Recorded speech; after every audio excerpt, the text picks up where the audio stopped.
The question beneath the question is always the same. All right, what is the question? Which one of you will hurt me?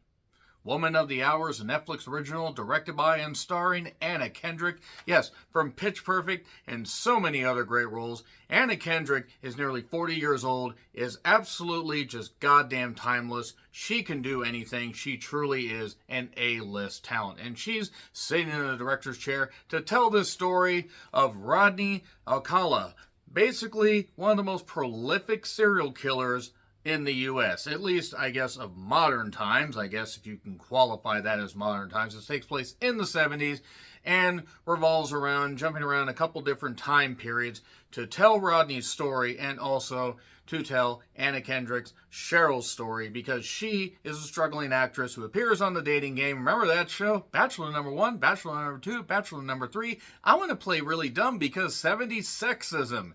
Hooray! It's a good thing women don't have to dumb themselves down for men now. They should never have to. But nevertheless, Anna Kendrick plays Cheryl, struggling actress, and it turns out one of the contestants on this show is Rodney. Just put himself right out there. And then we get a few little wraparound things, and also somebody a bit close to Cheryl that realizes, holy shit, this is a bad guy. Shrieking Billie Eilish noises. So this was written by Ian McDonald, who wrote a film called Some Freaks. He's been involved in other projects. Check out his IMDb page for the full list of his work. This has gotten some attention on film festival circuits. It is finally out on Netflix, just dropped today. I decided that I'd check it out. So I want to start with the positives. So Anna Kendrick just does show a panache for understanding the time period and having some, understanding of some pacing at least. I don't know how I felt about jumping around so often. There were a couple points where I was like, okay, I understand we're telling the story, and you can't tell, all the victim stories, especially in like a 90-minute movie. And Anna Kendrick turns on the charm. There is one point when she's on The Dating Game is she just decides she's going to turn on that charm, and the fact that she's incredibly witty. I don't mean the character. I mean Anna Kendrick is fucking brilliant and can just turn on that charm, and that's a really great scene. Daniel Zavato, not Travago. He is not the hotel chain guy. He plays Rodney, and you know what? He's not bad. He's actually all right. You do have Tony Hale. He's been in some stuff. You do have Nicolette Robinson, who, okay, I need to check out more stuff she has been in, because she actually did a pretty good job as Laura, somebody who is close to Cheryl. Then you also have Pete Holmes as Terry, kind of an on again, off again guy with Cheryl. And you do have a few other women that play the victims. You have Kelly Jackal, who is in 42. She plays Sarah. You do have Charlie, Catherine Gallagher, Peter Gallagher's daughter. Why don't you call my name? You can kind of tell that she's her dad because she has, his wit and his delivery. And I mean that with respect, because Peter Gallagher actually is a very witty actor and pretty goddamn talented. Autumn Best was kind of the show stealer here as Amy. I really am curious to see what she ends up doing in the future, because I thought she did a pretty good job. And it does have some nice cinematography. It does have some nice stuff where what it doesn't show you actually can be more chilling. And while it tells its story decently well, it also has some pacing issues. There are a few points where I'm like, what is this? The time jump Olympics? We keep jumping back and forth. And it felt, at first it was fine. And then it felt like it was kind of not endlessly padding, but kind of being more like used as a crutch.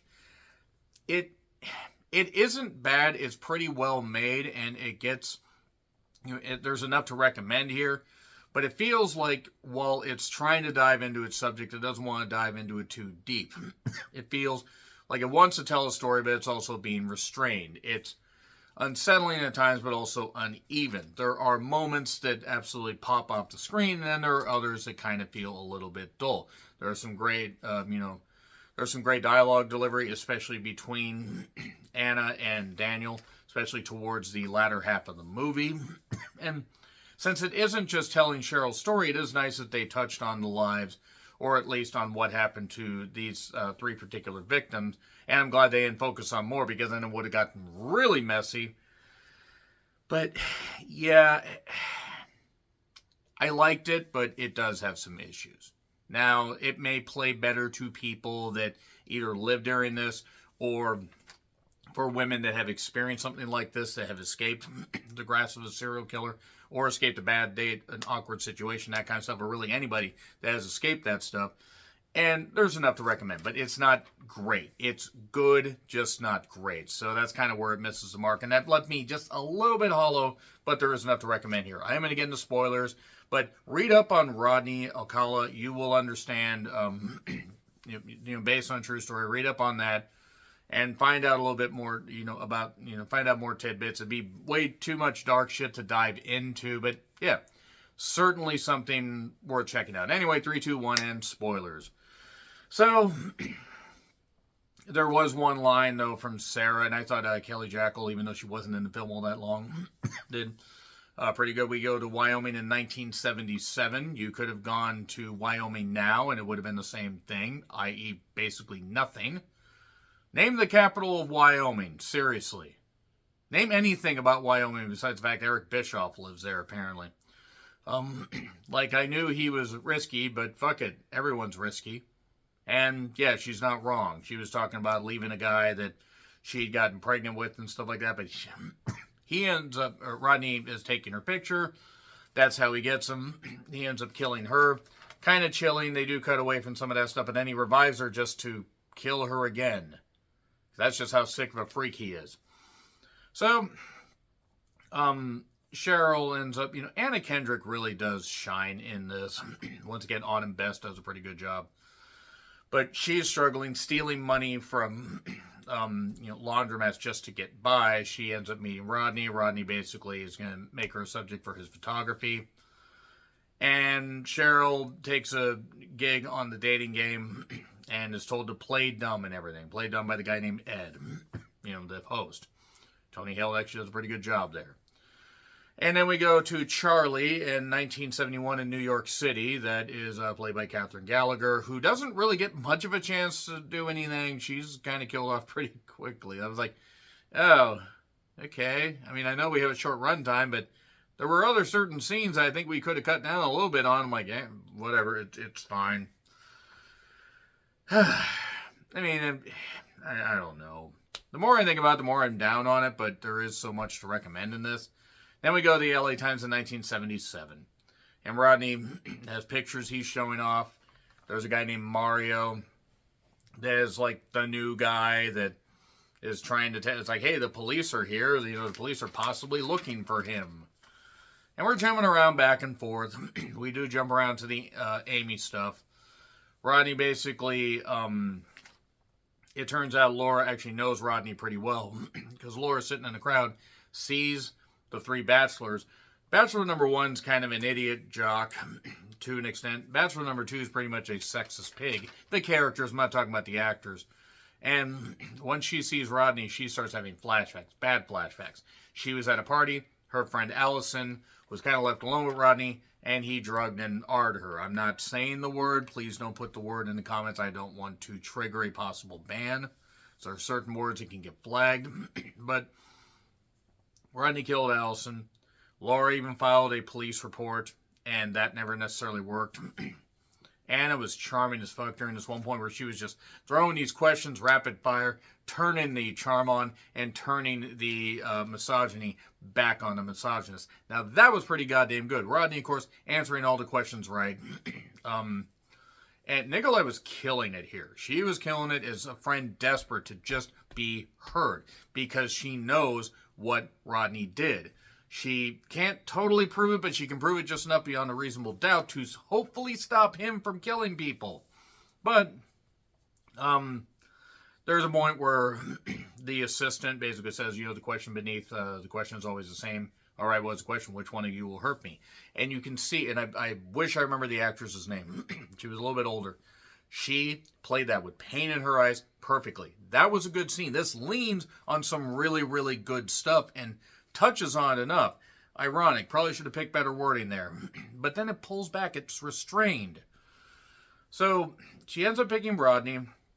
And then basically the security guard gives Laura the runaround. Gave him the name of some producer. That actually was the name of the janitor. And the guy felt bad. He's like, oh, they just gave you this again? Well, I'd be happy to help you, but she runs out.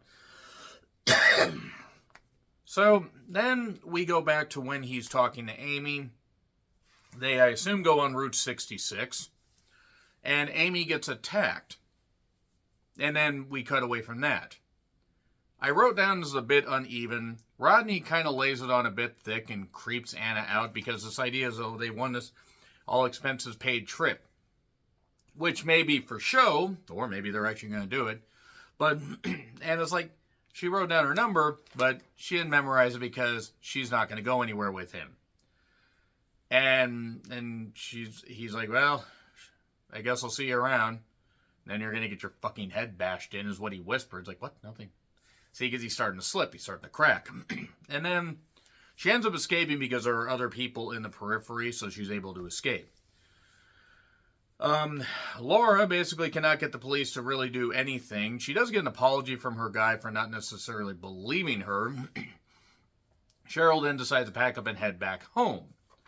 Don't blame her necessarily because that would creep me out too, and also she's struggling as an actress and she wants to try get back home. The fact that Anna Kendrick would struggle as an actress is kind of funny, but she plays it well. She plays the character well. So we see that Amy is potentially dead, except she's not. She's tied up, but she's not dead. Rodney's crying in the dirt, and she says, hey, you know what? How about this? It would be embarrassing. Just don't tell. Okay. He's okay with that. They stop up at the gas station. He's going to use the bathroom. And then she escapes and runs to this Last Chance Cafe, which I believe is something on Route 66, or at least thereabouts, and ends up alerting the police. The police somehow are able to get to this gas station very quickly, and they arrest him. And then it turns out that, well, on Valentine's Day of 1979, he was caught, but then released on bond awaiting trial. And he killed a 21 and a 12-year-old girl, and then he was rearrested, and then the police learned the severity of his crimes. You know, he was charged on counts of like 7 or 8 or whatever it was, but the possible victim count is up to 130. So good job, police. Good job. You fucked it all up right there. You done fucked up a AA Ron. So yeah, it actually gets a good grade. Gets a B. It's well done as far as telling, some good parts of the story with some really good biting pieces of dialogue. There are parts, and mainly the diner scene and the immediate aftermath between Anna Kendrick and Daniel Zavato. That's really good. And Autumn Best does a really good job as Amy. And actually, to be perfectly honest, the cast, given some of the limited roles, Catherine Gallagher, I thought really didn't get much of a chance to do anything she did, or to show off her skills beyond a little bit. There is enough to recommend here, and it gets a B, but I do wish that it just maybe dived into a subject matter a little bit more. Went more for the nasty teeth. So anyway, agree, disagree with what I said, like, share, subscribe, Twitter handle, and letterbox handle in the description. I'm John Recklin. I'll see you soon.